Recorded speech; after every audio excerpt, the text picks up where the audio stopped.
من بزرگترین خوشبختیم تو زندگی، حالا به غیر از اینکه یه همسری دارم که منو درک میکنه و با هم صلح هستیم، اینی که من از 20 سالگی تا به امروز هیچ هفته‌ای نشده که به مرگ فکر نکردم. یعنی من همیشه فکر میکنم اگر بخوام بمیرم. استراب نمیگیری؟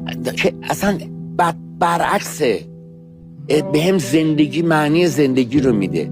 همیشه فکر میکنم پس من میتونم بمیرم، پس من این یه روز، این یه لحظه خیلی مهمه. یه فیلسوفی هست به نام مازلو، میگه زندگی ساخته شده از لحظاته. هر لحظه ای رو که تو در اوج تجربه بکنی، اون لحظه زندگی کردی، و هر لحظه ای رو که تجربهش نکنی، اون لحظه رو از دست دادی. ما خیلی از انسان‌ها رو می‌بینیم تو جامعه که همه لحظات رو دارن از دست میدن. من تو خیابون نگاه می‌کنم، یارو پای تلفن داره دعوا میکنه، آقا این پول ما رو کی می‌ریزی؟ اون یارو میگه چرا پیچیدی جلو من فلان، یا بعد میگه که دیپرسی، یکی فلانه. اینا هیچ کدوم زنده نیستن الان تو لحظه.